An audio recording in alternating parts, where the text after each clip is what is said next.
Reg, welcome to my channel. So today we are gonna clean my carpet! Kasi since nabili to, hindi pa ata namin ito nilinis. So, I figured we should clean it. Our tita lent us this Hyla vacuum cleaner. So in this video, titignan natin kung gaano kadumi itong carpet. Let's go! Nakamasa ko kasi allergic ako sa dust mites. Kinabit ko na yung Hyla na dry vacuum. So, on na natin.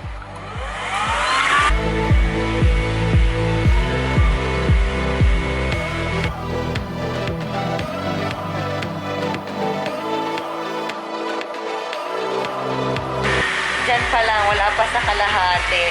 Pero yung tubig, ito na. Guys, so dirty!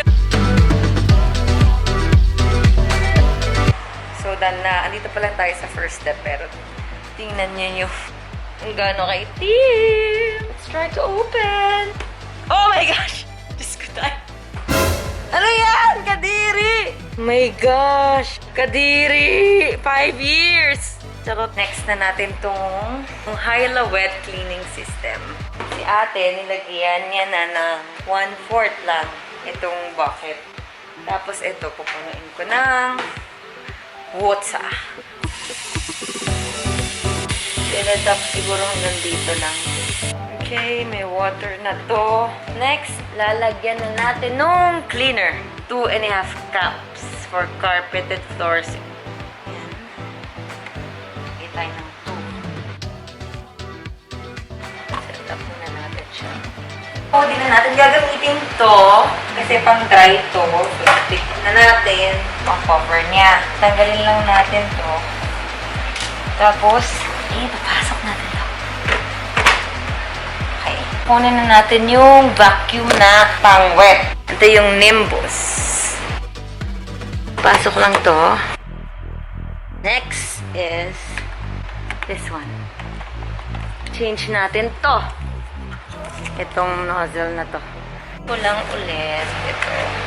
Dito. Okay. Dito yan.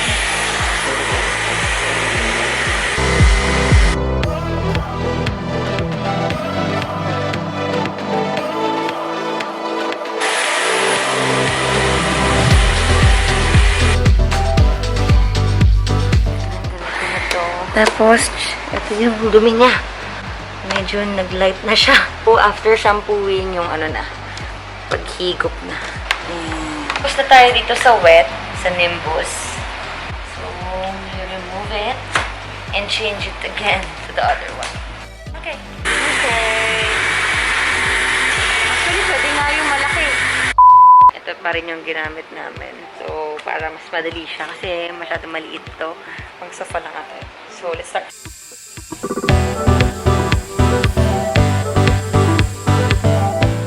So, this part is quite dry already. Let me show you the vacuum.